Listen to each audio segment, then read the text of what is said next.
All right, can you briefly introduce yourself? Hello, my name is Andrew Park, and I'm the ASB president, and I'm senior right now. Hello, my name is Sihoon Baek, and I'm currently the ASB vice president, and I am in the 11th grade. Why is wellness important to upper school students? Well, we thought that wellness is important, especially to upper school students, because I think the amount of stress that they receive from like academics and many different other areas is the most, especially when students are very close to heading off to college and making like very large decisions. They get overly stressed with like grades, tests, and we think it is like one of our job, our duty, as not only as like the student council, but just as a member of the community to ensure like student wellness and to like minimize the stress that they receive. Yeah, and I think just to add on to that, wellness, it's really one of those, it's one of the few things that not just for students, but for everyone in life in general, it's one of those few things you can't sacrifice. It's not something that's optional. Grades, athletics, different extracurricular activities, they're good if you have them, they're good if you can do them, but they're not mandatory. Wellness is something that you require in your life to be successful, to be healthy, to enjoy your life. So I think that's one of the reasons why also it's really important. What can and what will the student council do to maintain student wellness in the upper school? Well, first we have been working on student wellness for like a few, like the past few years.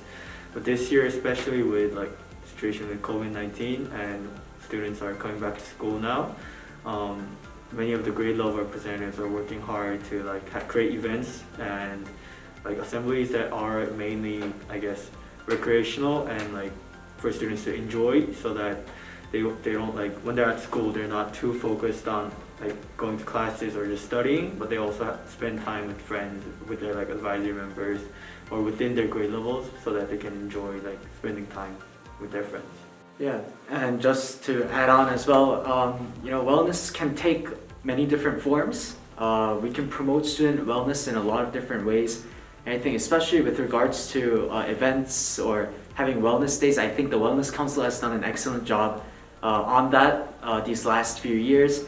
The Student Council's role in terms of wellness and promoting student wellness, I think up till now has been a little bit more behind the scenes, just promoting student wellness, supporting them in ways that maybe aren't as explicit, but still existent nonetheless. But as Andrew just mentioned, moving forward, we will be working not just behind the scenes, we'll continue to do that, but also work outside, work actively with the students as well, much more to promote student wellness. All right, and for the last question, how can students maintain wellness during winter break?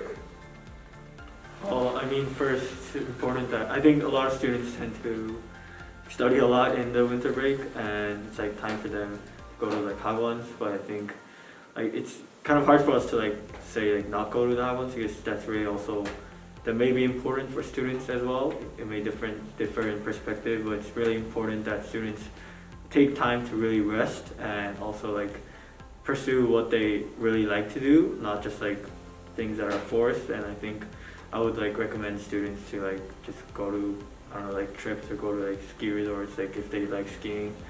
It's really important for them to do something that's non-academic, and students can spend time with their friends or like play sports. I think in many ways, those kind of ways, I think students usually like spend their time being not too like stressed and think about their wellness.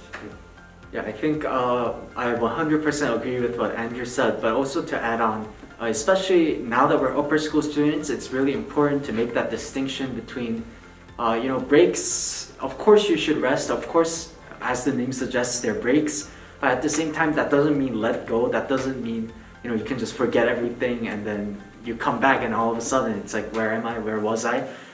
It's really important that you maintain that, and sometimes it's a really case-by-case situation, but sometimes for some students, maybe studying and putting in that extra effort over the break might actually help improve your wellness in the long run, so that when you come back to school, you actually have less work to do.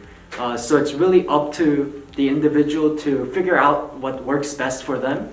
And I think all of our students here at CI, especially in the upper school, are, they know themselves well enough to make that decision. And just like as my teacher said, like as Mr. Hill said, it's always important for us to like keep that balance between academics and rest of everything else. And yeah, it seems that it's important to do both and just maintain that lifestyle. All right, thank you. Thank you. Thank you.